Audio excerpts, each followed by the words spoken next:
அல்லேலூயா. இயேசு கிறிஸ்துவனுடைய ஒரு முக்கியமான பவர், அதை பற்றி தான் நாம் இன்னைக்கு பார்க்க போறோம்.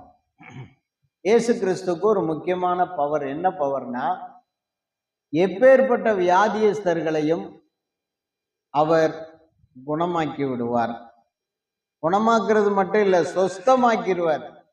சொஸ்தமாக்குவதுன்னா என்னன்னா, உள்பக்கமும் வெளிப்பக்கமும் அந்த வியாதி இல்லாம போயிடும். அல்லேலூயா, அல்லேலூயா. உள்பக்கமும் வெளிப்பக்கமும் ஆண்டவர் பூரணமா சுகம் கொடுப்பார். அப்படிப்பட்ட ஒரு வல்லமை உள்ள தேவன் தான் இயேசு. இயேசுவிடத்துல வருகிற எல்லாருக்குமே அவர் பரிபூரண சுகத்தையும் விடுதலையும் ஆசீர்வாதங்களையும் அள்ளி கொடுத்து கொண்டே தான் இருந்தார் இந்த உலகத்தில் இருக்கிறவர்கள். அல்லேலூயா. அதற்கு பின்பு ஆண்டவர் என்ன பண்ணினார், தன்னுடைய சீடர்களுக்கு அந்த அதிகாரத்தை கொடுத்து, நீங்க போய் உலகமெங்கிலும் புறப்பட்டு போய் சகல ஜாதிகளையும் சீசராக்கி பிதா குமாரன் பரிசுத்த ஆவியின் நாமத்தினால அவர்களுக்கு ஞானஸ்நானம் கொடுத்து, நான் உங்களுக்கு கட்டளையிட்ட யாவையும் அவர்கள் கடைபிடிக்கும்படி, அதாவது கை கொள்ளும்படி அவர்களுக்கு உபதேசம் பண்ணுங்கள். நான் உலகத்தின் முடிவு வரைந்தும் சகல நாட்களும் உங்களோட தான் இருக்கிறேன் அப்படின்னு சொல்லிட்டு போயிருக்கிறார். அல்லேலூயா. சரி, இயேசு கிறிஸ்து மனிதர்களில் பல வகையானவர்களை, பல வியாதிகளை சுஸ்தமாக்கிய விதங்களை குறித்து இன்னைக்கு நாம என்ன செய்ய போறோம், படிக்க போறோம். முதலாவது நாம் வாசிப்போம். மத்தேயு 8ஆம் அதிகாரம் 15ஆம் வசனத்துல ஒரு நூற்றுக்கு அதிபதி அங்கேருந்து வரான். வந்து, ஐயா, என்னுடைய வேலைக்காரன் ரொம்ப கஷ்டப்படுறான், அவனை நீங்க என்ன பண்ணணும், சுகமாக்கணும் அப்படின்னு கேட்குறான். அதை படிங்க. 8ஆம் அதிகாரம் 5ஆம் வசனம் முதல் படிங்க. இயேசு கப்பர்நகூமில் பிரவேசித்த பொழுது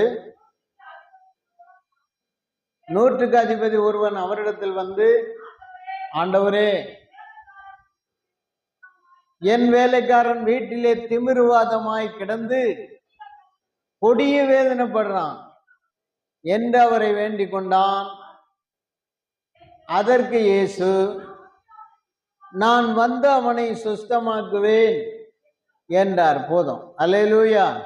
இயேசுவானவர் என்ன செய்றாரு, நான் வந்து அவனை சுஸ்தமாக்குறேன் அப்படின்னு சொல்றாரு. ஆனா இயேசு கிறிஸ்துவை அவ்வளவு தூரம் மெனக்கெடுத்த வேண்டாம். அவ்வளவு தூரம் இயேசு கிறிஸ்து வந்துதான் சுகமாக்கணும்னு அவசியம் இல்லை.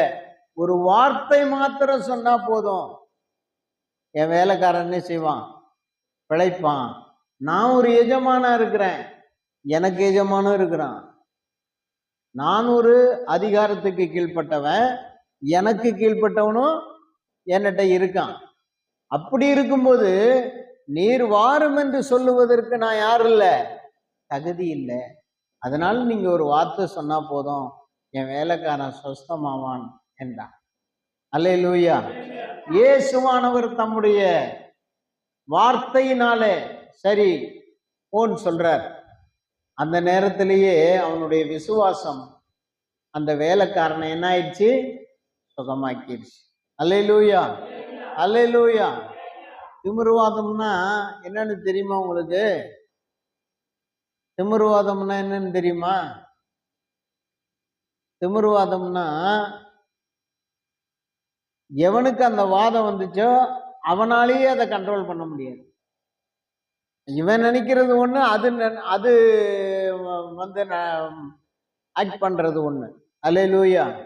கையில இருந்து, காலில இருந்து, தலையில இருந்து, மூக்கில இருந்து, வாயில இருந்து, இவன் நல்லா இருக்கணும்னு நினைச்சா கூட, இவன் ஒழுங்கா இருக்கணும்னு நினைச்சா கூட, அது முறுக்கிக்கிட்டு அடிச்சுக்கிட்டு பிடிச்சிக்கிட்டு அவனை தள்ளி கீழே தள்ளி ஏதாவது ஒண்ணு பண்ணி விட்டுரும். அதுவும் திமிருவாதம். அல்லேலூயா. அப்படி கொடிய வேதனைப்படுறான் ஆண்டவரே. வேலைக்காரனுக்காக வந்திருக்கான் பாருங்க, நூற்றுக்கு அதிபதி. அவனே 100 பேருக்கு அதிபதி, 100 இராணுவ வீரர்கள்ல 100 சோல்ஜருக்கு அவன் ஒரு அதிபதி. அல்லேலூயா. அப்படிதான் வச்சிருந்தாங்க. 100க்கு அதிபதி, அந்த மாதிரி 1000க்கு அதிபதினு பிரிச்சு வச்சிருப்பாங்க. அந்த மாதிரி பாருங்க, ஆண்டவரு நான் வந்து அவனை சுகமாக்குவேங்கிற. இவன் என்ன கேட்கிறான், நீர் ஒரு வார்த்தை சொன்னா மட்டும் போதுங்கிறான். அப்ப ஆண்டவர் இதுல 2 வகையில சுகமாக்குகிறார். ஒன்று, அவருடைய வார்த்தையினாலேயே சுகமாக்கிறாரு. எங்க இருந்து அவருடைய வார்த்தை வந்தாலும் சரி, அந்த வார்த்தைக்கு அவர் சுகம் கொடுக்கிறார். அல்லேலூயா. இரண்டாவது, சில வேளை அவரே வர்றார். அவரே வந்துதான் என்ன பண்றாரு, சுகமாக்குகிறார். ஆக 2 வகையில இயேசு கிறிஸ்து சுகமாக்குகிறார். அடுத்தது நம்ம 3வது பார்ப்போமானா, இந்த குழந்தைய கொஞ்சம் வெளியில கொண்டு போ. 2வது ஒரு வசனத்தை நாம் பார்ப்போம். இப்ப ஏற்கனவே 2 குறிப்பு பார்த்திருக்கோம். 1, வந்து சுகமாக்குகிறவர். 2, வார்த்தையாலே சுகமாக்குறார். அவர் ஒரு வார்த்தை சொன்னா போதும், இமிடியேட்டா சுகமாயிரும். ஆமென். அல்லேலூயா. உட்கார், அப்படியே உட்கார். வார்த்தை ஆண்டவருடைய வார்த்தைய நம்ம காதால கேட்டாலோ கண்ணால படிச்சாலும் நமக்கு சுகம் உண்டாயிரும். இப்ப பாருங்க, இப்ப நினைச்சுக்கங்க, அவருடைய வார்த்தையை நீங்க வாசிக்கும் போதே உங்க வாழ்க்கையில இருக்கிற வியாதி உங்களை விட்டு போகும். டெய்லி பைபிள் படிங்க, நல்லா பைபிள் படிச்சு முடிங்க, உங்க உடம்புல இருக்கிற எல்லா வியாதியுமா. அல்லேலூயா. ஏன்னா வார்த்தையை அனுப்பியவர் குணமாக்குகிறார் என்று வேதம் சொல்லுகிறது. 2வது, அவரே வருகிறார். அல்லேலூயா. இன்னொரு வசனத்தை நாம் படிப்போம். மத்தேயு 8ஆம் அதிகாரம் அதனுடைய 13ஆம் வசனத்தை படிங்க. 8:13. பின்பு இயேசு நோக்கி, நீ போகலாம், நீ விசுவாசித்தபடியே உனக்கு ஆக கடவுது என்றார்.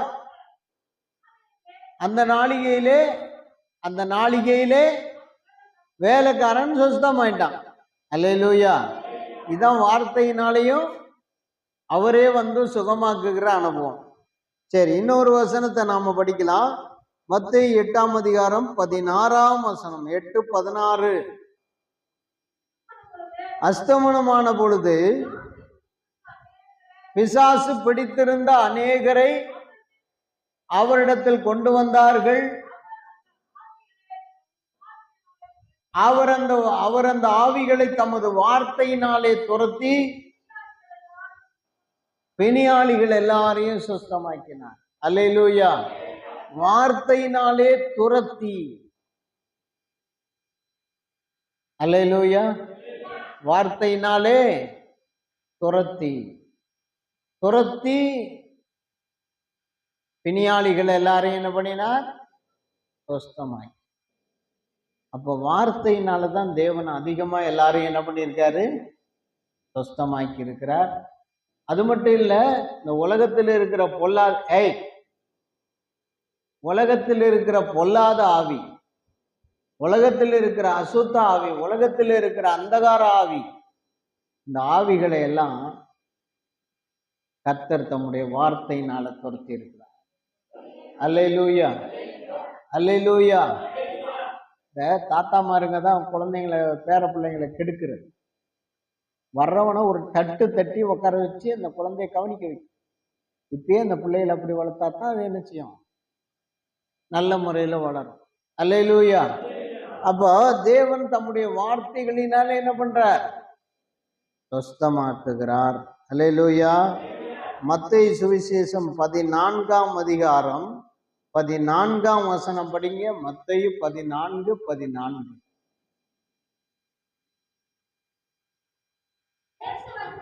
இயேசு வந்து திரளான ஜனங்களை கண்டு அவர்கள் மேல் மனதுருகி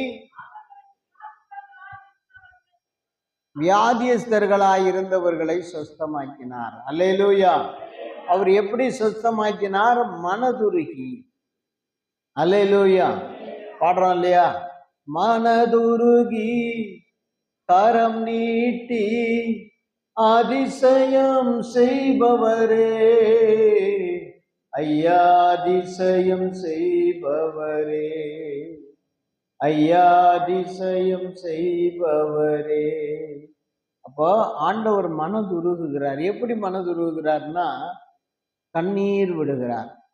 அவருடைய நிலைமையை பார்த்து தனக்குள்ளே நொறுங்கி, தனக்குள்ளே வேதனைப்பட்டு, தனக்குள்ளே அந்த ஆத்மாவினுடைய வேதனையை தனக்குள்ளே கொண்டு வந்து அந்த வியாதியை மாத்துற. இதுதான் மனதுருகி குணமாக்குறது. அல்லேலூயா. எல்லாம் என்ன கவனிக்காம தலையை சொரிஞ்சுக்கின்னு நல்லா தலையை கீழே போட்டுக்கின்னு என்னதான் நடக்குதோ ஒன்றும் புரியல. தோத்துறோம். எல்லாம் எலும்பி நிக்க வச்சிருவேன். இப்போ உங்களுக்கு வியாதி சுகமாகணும்னாக்கா நல்லா என்னுடைய வார்த்தையை கவனிச்சு கேட்கணும். அங்கங்க தலையை கவுத்திக்கின்னு தலையை சொரிஞ்சுக்கிட்டு நேரத்தை போக்கிக்கிட்டு இருக்கக்கூடாது. அல்லேலூயா. வார்த்தை என்பது உங்களுக்கு கிடைக்காது. தேவன் வார்த்தைகளை அனுப்பும் போது அதை காதார கேட்டு மனதார உணர்ந்து இருதயத்தில் சிந்திப்பீர்கள் என்றால் அது உங்களுடைய வாழ்க்கையில் ஒரு பெரிய ஆசீர்வாதம். அல்லேலூயா, அல்லேலூயா.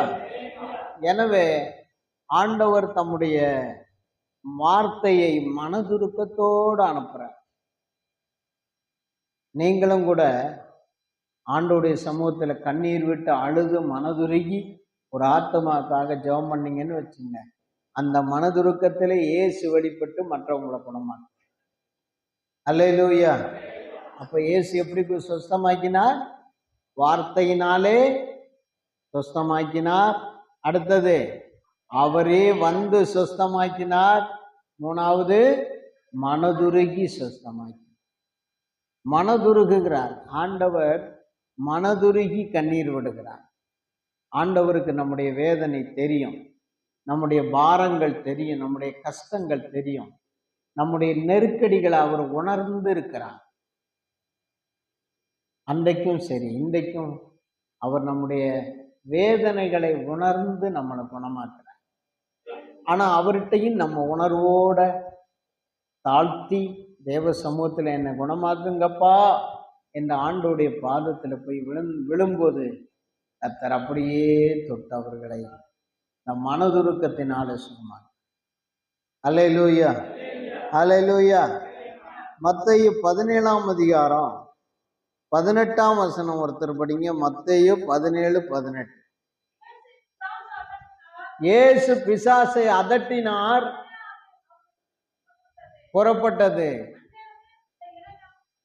அந்நேரமே அந்த இளைஞன் சுஸ்தமானான். என்ன செய்கிறார்? பிசாசை அதட்டுகிறார்.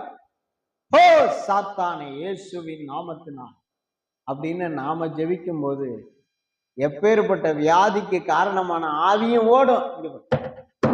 எல்லாம் நின்று, எல்லாம் எழுப்பி நில்லுங்க. எல்லாரும் ஏஞ்சி நில்லுங்க. ஏஞ்சி நின்று செய்தி கேளுங்க. கொஞ்ச நேரம் எழுப்பி நில்லுங்க. அல்லேலூயா, அல்லேலூயா.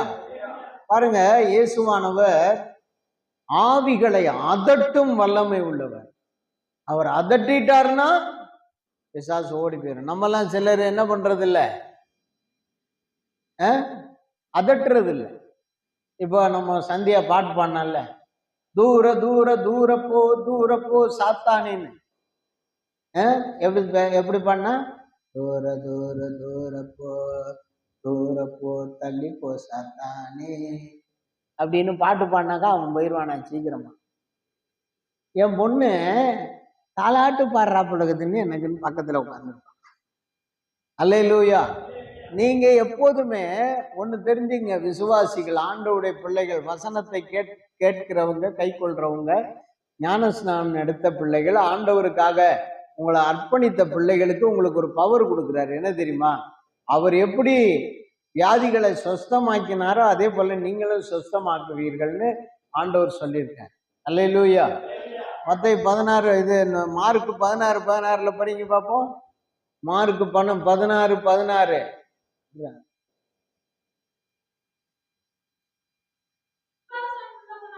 விசுவாசம் உள்ளவனாகி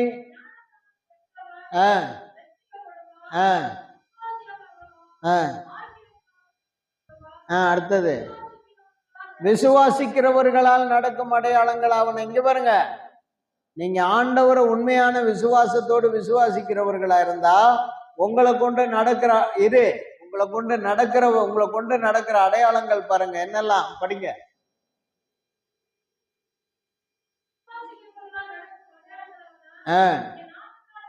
என் நாமத்தினாலே பிசாசுகளை துரத்துவார்கள், பேசுவார்கள், சர்ப்பங்களை எடுப்பார்கள், சேதப்படுத்தாது, வியாதியஸ்தர் மேல் கைகளை வைப்பார்கள், அப்பொழுது அவர்கள் சொஸ்தமாவார்கள். அல்லேலூயா. நீங்க ஆண்டவரை முழுமனதோட விசுவாசிச்சீங்கன்னா வியாதியஸ்தர் மேல் கைகளை வச்சா கர்த்தர் சொஸ்தமாகும். அல்லேலூயா. அதுக்காக கனி பார்த்த காலத்துல இருந்த மாதிரி இப்ப போய் கை வச்சுக்கிட்டு தெரியக்கூடாது. ஜாக்கிரதையா இருக்கணும்.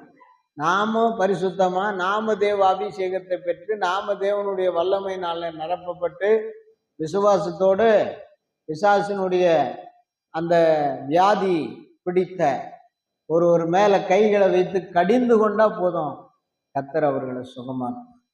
அதுதான் நீ விசுவாசிக்கிறதுக்கான அடையாளம். எத்தனை பேரை சுகமாக்கி இருக்கீங்க? இப்ப நீங்க உங்களுக்கு இப்ப நான் கேட்கிறேன், எத்தனை பேரை நீங்க சுகமாக்கி இருக்கீங்க? விசுவாசிக்கிறவர்கள் எத்தனை பேரை ஜெபிச்சு சுகமாக்கி இருக்க? எத்தனை பேருடைய ஆவிய ஓட்டி இருக்க? இல்லையா? அவன் தான் என்னை ஓட்டிக்கிட்டு இருக்கான். அல்லேலூயா. அவன் தான் என்னை ஓட்டிக்கிட்டு.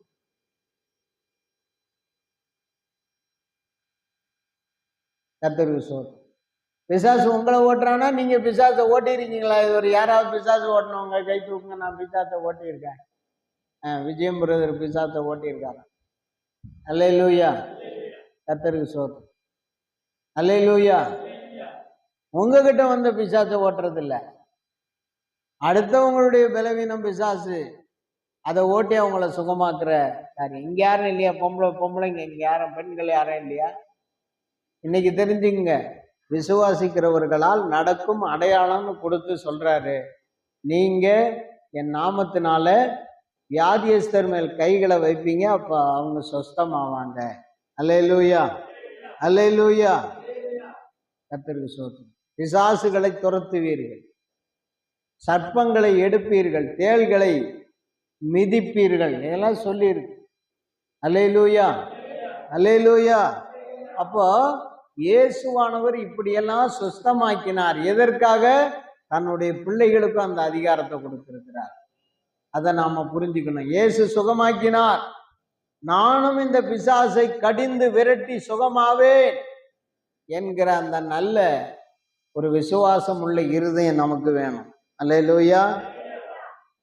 ஒரு வசனத்தை படிக்கலாம். மார்க் 6ஆம் அதிகாரம் 13ஆம் வசனம். மார்க் 6:13.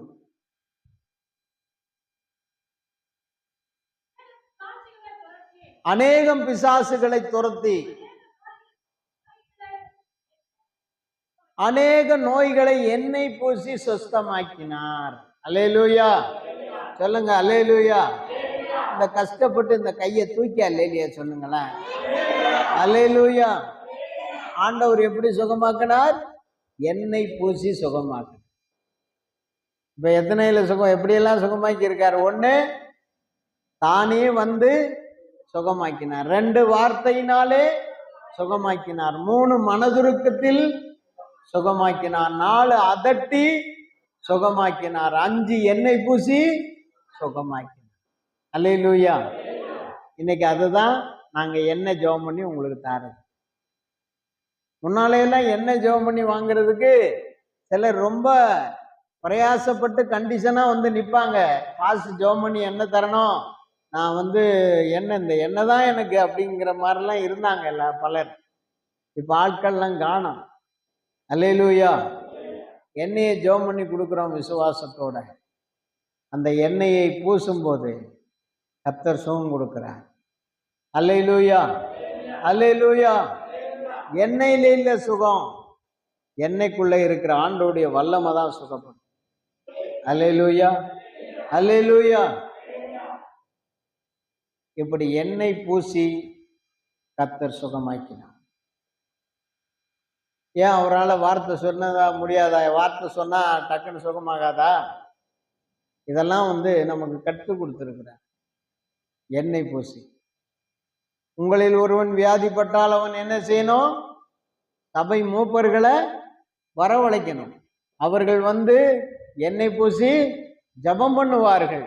அப்படி ஜபம் பண்ணும் போது அவனுடைய வியாதி குணமாகிறது மட்டும் இல்லை, அவன் பாவமும் சேர்த்து மன்னிக்கப்படும் அப்படின்னு ஆண்டவர் சொல்லியிருக்கார். இந்த சபையில் எத்தனை பேர் மூப்பர் இருக்கீங்க? எத்தனை வீட்டுக்கு கூட்டமா போய் சுவிசேஷம் அறிவிச்சு எண்ணெய் பூசி ஜபம் பண்ணி இருக்கீங்க? ஒண்ணுக்கும் புண்ணியம் இல்லை. நீங்கன்னா கர்த்தருக்கு ஸ்தோத்திரம். இன்னைக்கு விசுவாசிகள்ங்கிற பேர்ல இருக்கீங்களே தவிர நீங்க தான் பேயை பார்த்து பார்த்து பயந்து பயந்து பயந்து பயந்து ஓடுறீங்களே தவிர, நீங்க என்ன பூசி ஜெபம் பண்ணி ஒருத்தர் விடுதலை ஆனார், ஒருத்தர் சுகமானார், ஒருத்தர் பேய் துரத்தப்பட்டது, அவர் ஆண்டவரை அறிந்து கொண்டார், அவர் உங்க மூலமா அவர் சபைக்கு வருகிறாருங்கிற அந்த அந்த சம்பவம் என்னைக்கு நடக்கும்?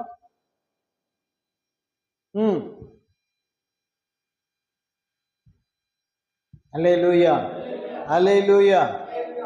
பேய்க்கும் ஆராதனை, கர்த்தருக்கும் ஆராதனை. பேய்க்கு மாலை போட்டு அது ஒரு பெரிய கொண்டாட்டம். அடுத்தது எல்லாம் முடிச்சுட்டு அடுத்தது வந்து இங்க உட்காந்து கொஞ்சம் நேரம் ஜெபம் பண்ணிட்டு கர்த்தருக்கு ஆராதனை செஞ்சுட்டு போறீங்க. உங்களால எப்படி வியாதி போகும்? உங்களால எப்படி பிசாசு போகும்? அல்லேலூயா. எல்லாம் உட்காருங்க. கர்த்தருக்கு ஸ்தோத்திரம். அல்லேலூயா. கொஞ்சம் விசுவாசிகள் எல்லாம் கொஞ்சம் பாவம் செஞ்சுட்டு நின்றுக்கிட்டு இருந்தாங்களாம். அப்போ ஆண்டவர் சொன்னாரா, நீங்கெல்லாம் பாவம் செய்திருக்கீங்க, நீங்க உங்களுக்காக உங்களுக்கும் பிசாசுக்கு நியமிக்கப்பட்ட நரகத்துக்கு போங்கன்னாராம்.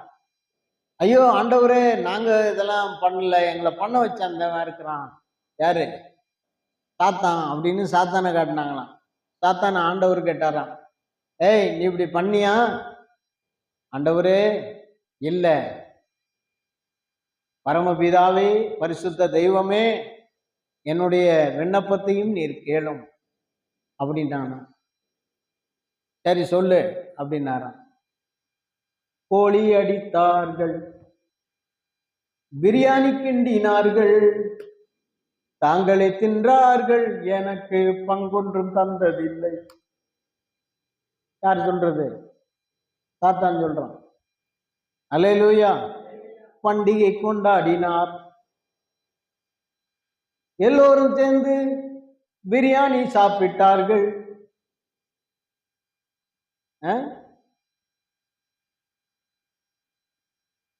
சண்டையும் போட்டார்கள், எனக்கு பங்கொன்றும் அதில் இல்லை. அல்லேலூயா, அல்லேலூயா. ஜபமும் பண்ணினார்கள், ஒன்றுமில்லை என்னையும் திட்டினார்கள், காசுகள் சேர்த்தார்கள், சொத்துக்களை பெருகச் செய்தார்கள், கர்த்தரை திட்டினார்கள், அதில் எனக்கொன்றும் பங்கும் இல்லை இருந்ததில்லை அப்படின்னு சாத்தான் சொன்னான். அல்லேலூயா, அல்லேலூயா. அப்ப ஆண்டவர் சொன்னாராம், எல்லாத்துக்கும் சாத்தானை எழுக்கிறீங்க, சாத்தான் செய்யாததுக்கெல்லாம் உங்களுக்கு பொய்யும் புரட்டையும் சொல்றீங்க. நீங்க யாரும் என்ன செய்ய வேணாம், நீ இருக்க வேணாம், நரகத்துக்கே போங்கன்னு அனுப்பிச்சு விட்டார். இன்னைக்கு நடக்கிறது என்ன? யாரை குணமாக்கணும்?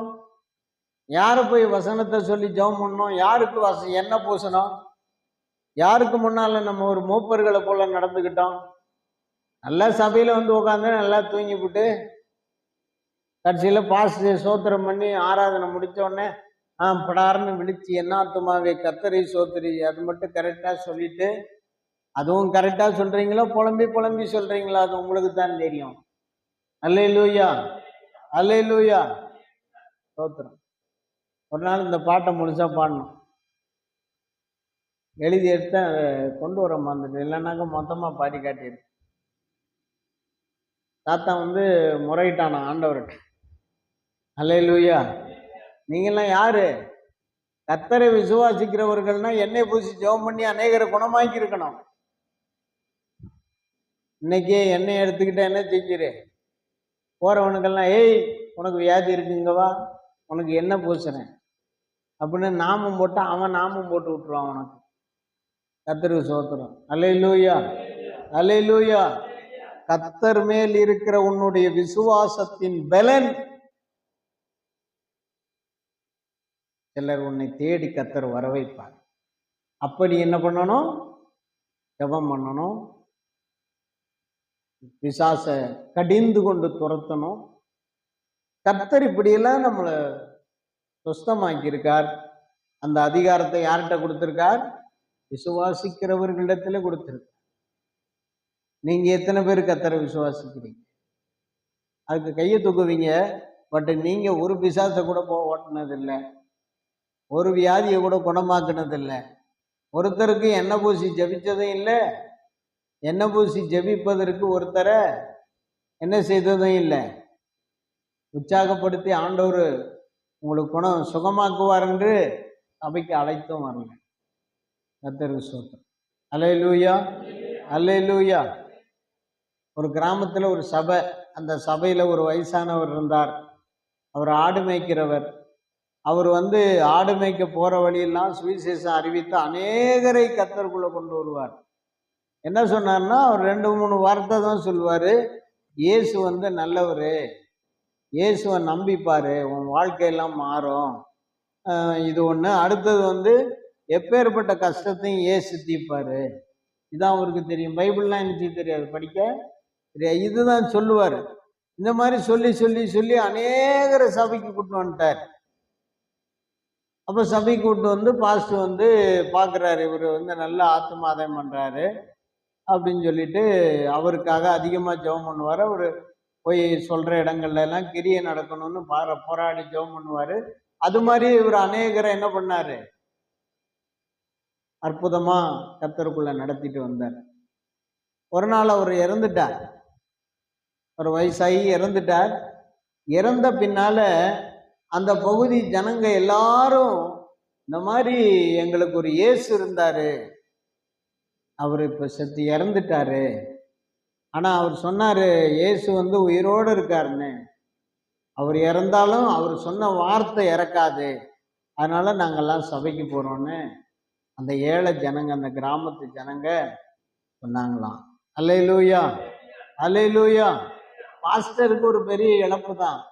அதுக்கு பிறகு புதிய ஆத்துமாக்கள் வருவது என்பது வேறு வகையான காரியங்கள்ல இவர் போய் நிறைய ஊழியங்களை செய்துதான் வந்துச்சு. ஆனாலும் அந்த விசுவாசியினாலே அநேக குடும்பங்கள் ஆதாயமாச்சு.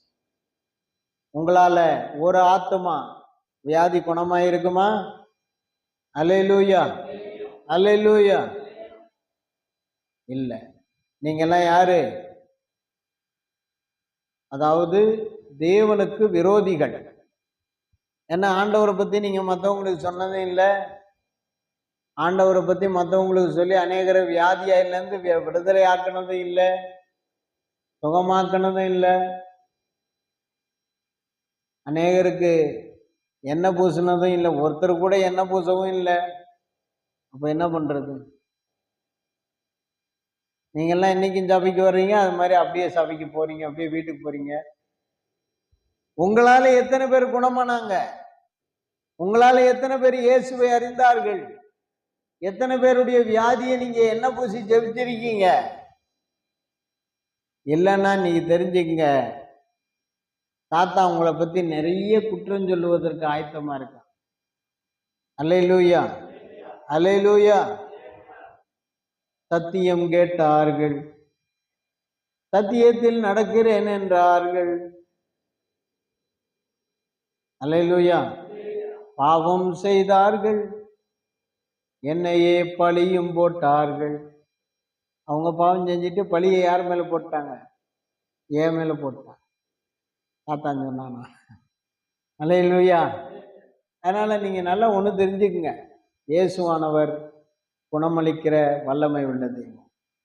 இன்னைக்கு உலகத்துக்கு மிக தேவையானது பிசாசிலிருந்து விடுதலை, வியாதிகளிலிருந்து சுகம்.